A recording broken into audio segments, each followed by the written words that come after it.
I'm Bill Elzey with Showplace Lawns. How to design and prepare a flower bed.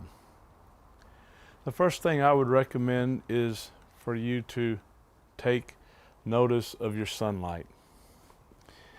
Because your sunlight, the amount of light that you have, is going to determine what type of plants you can use in this particular bed.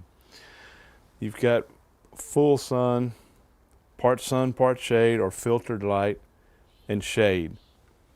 So once you have the concept or the idea of where the light is, where the shade is, using these principles you can then decide what plants are going to go into this flower bed. The second thing I would recommend is go out to the spot where you plan to put this bed, use a garden hose, and sort of try to design the shape that you want it to have. The next thing I would do is a drawing similar to this, marking where east and west and so forth is, so you know where your sunlight is. You've got your shape. Now you can apply these practices to pick and place your plants. Other things to consider are build it up versus in the ground. In our part of the world, South Central Texas, we build everything up because of the rock that we have in our soil.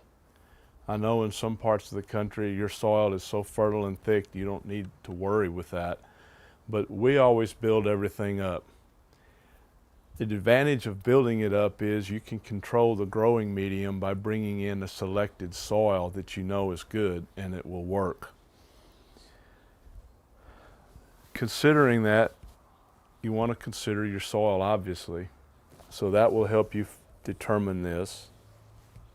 Then, if you're going to stay with it in the ground, you might want to consider putting some compost in, amending that soil to help the plants grow. If you're building it up, you're bringing in a good garden soil, you don't need to worry with that. But if you're using the regular topsoil, the regular ground, bring some compost to mix into it. After the plants are in the ground, you definitely want to mulch them.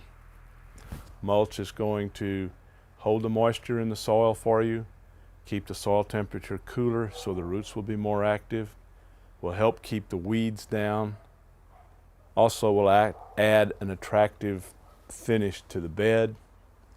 And if you use a cedar mulch, you also get the advantage of a natural insecticide. When you start to put your plants in, determine what's going to be the front, the middle, and the back of your bed. Your tallest plants, and this is when they're full grown, should be at the back. The medium size should be in the middle, and your lower ones, your shallower ones, in the front. Does not mean you have to use all three sizes, but looking at that, if you're going to use tall and small, small in the front, tall in the back. If you're going to use medium and tall, medium in the front, tall in the back. But keep that in mind as you put your plants in the ground. If you're going to build it up or put a border around it, rock works really well, brick can look real nice, wood, and metal edging. If you go the plastic route, the elements tend to eventually tear the plastic up and you're having to replace it, and it looks ugly until you do.